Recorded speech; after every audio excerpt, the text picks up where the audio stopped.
Monsieur le maire, si vous voulez prendre la parole. Madame la sénatrice, monsieur le maire honoraire, monsieur le président de l'UMC, Saint-Chéronaises, Saint-Chéronais, ce 11 novembre 2020 aurait dû être l'occasion de nous retrouver pour la traditionnelle célébration de l'armistice de 1918. Les circonstances actuelles ne nous permettant pas de faire une cérémonie dans le format habituel, j'ai demandé que ces instants de commémoration soient filmés et puissent ainsi être accessibles à l'ensemble des Saint-Chéronais. Nous nous souvenons aujourd'hui des 4 années d'horreur, d'angoisse, de souffrance, de privation. 4 années qui virent disparaître plusieurs générations. Notre pays est sorti ruiné et meurtri de ce conflit. 1 400 000 morts, dont 600 000 victimes civiles, 3 millions de blessés, de mutilés, d'aveugles, de gazés, ceux que l'histoire a retenus sous l'appellation de gueules cassées. Notre commune elle-même a payé un lourd tribut à celle qu'on pensait alors être la der des der. Quasiment toutes les familles saint-chéronaises ont été touchées. Il suffit de voir sur notre monument aux morts la liste de ceux dont nous citerons les noms tout à l'heure. Malgré les difficultés de cette période, nous sommes ici aujourd'hui pour ne pas oublier le courage et l'héroïsme de ces soldats. N'oublions pas non plus la solidarité extraordinaire qui se fait jour dans les tranchées comme dans l'ensemble du pays. Rendons aujourd'hui hommage à toutes les victimes de cette guerre. Les décennies passent, le monde change, les poilus ont disparu. Il ne faut pas qu'ils deviennent des oubliés de l'histoire. Sachons au contraire, pour ne pas reproduire les erreurs, tirer les leçons du passé afin de construire un avenir meilleur. Je vais maintenant vous donner lecture du message de Madame Geneviève Darrieussecq, ministre déléguée auprès de la ministre des Armées, chargée de la mémoire et des anciens combattants, à l'occasion de la journée nationale de commémoration de la victoire et de la paix. Ouvrez le banc.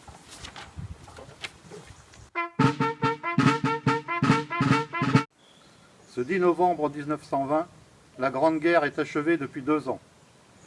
Dans la citadelle de Verdun, Auguste Thym, soldat de 2e classe et pupille de la Nation, dépose un bouquet d'œillets blancs et rouges sur le cercueil d'un soldat.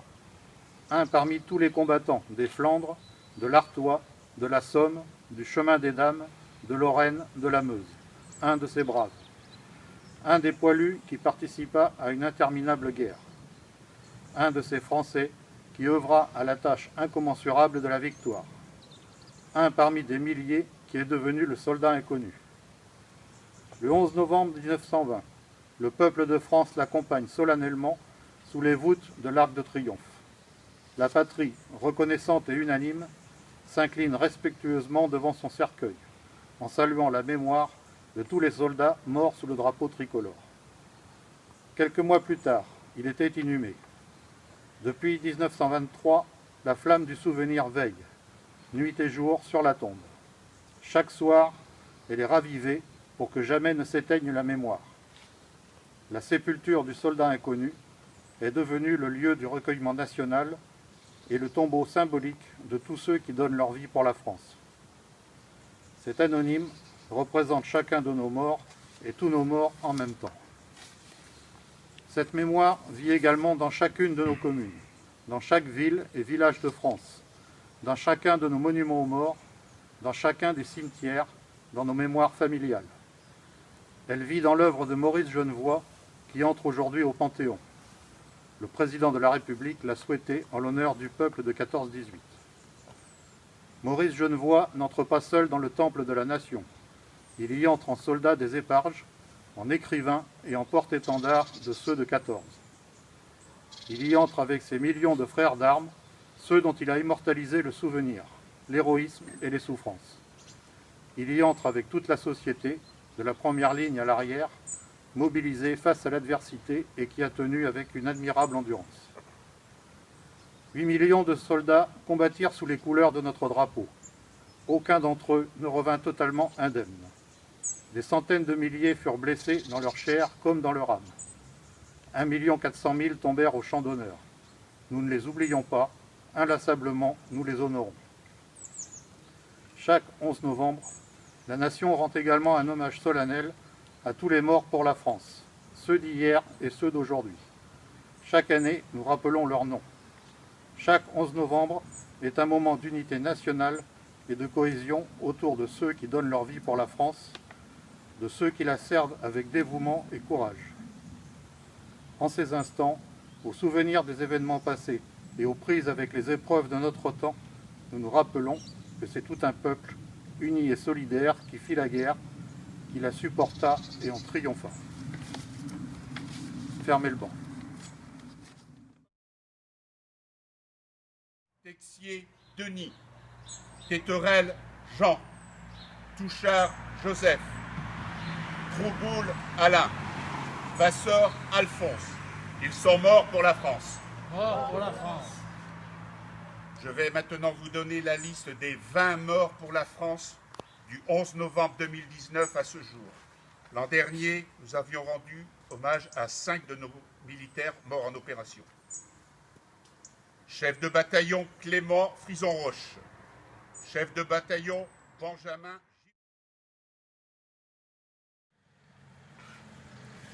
Dépôt de gerbe de l'Union nationale des combattants de Saint-Chéron.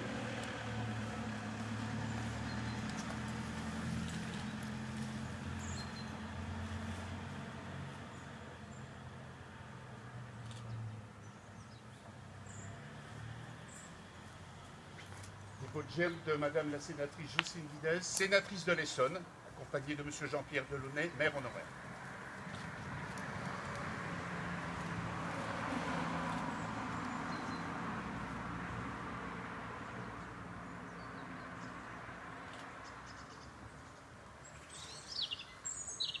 Dépôt de gerbe de Monsieur Jean-Marie Gelé, maire de Saint-Chéron.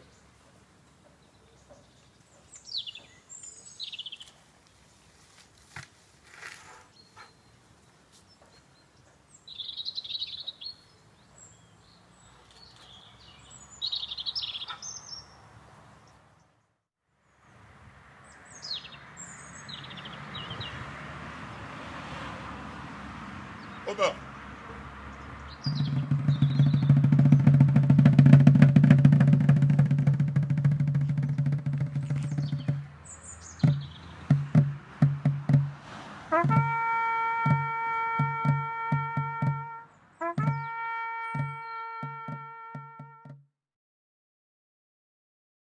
Cette année est aussi l'année de Gaulle, puisqu'elle correspond à 3 dates anniversaires, les 130 ans de sa naissance, le 80e anniversaire de l'appel du 18 juin et les 50 ans de sa disparition. J'avais souhaité avec l'UNC que Saint-Chéron donne un éclat particulier à ces événements, mais évidemment cela n'a pas été possible. Madame la sénatrice et moi-même allons cependant déposer des gerbes devant la stèle érigée à la mémoire de celui qui reste et restera un grand homme de notre histoire. En ce jour particulier, nous souhaitons ainsi honorer sa mémoire. Dépôt de gerbe de Madame la sénatrice de l'Essonne, Jocelyne Guidez.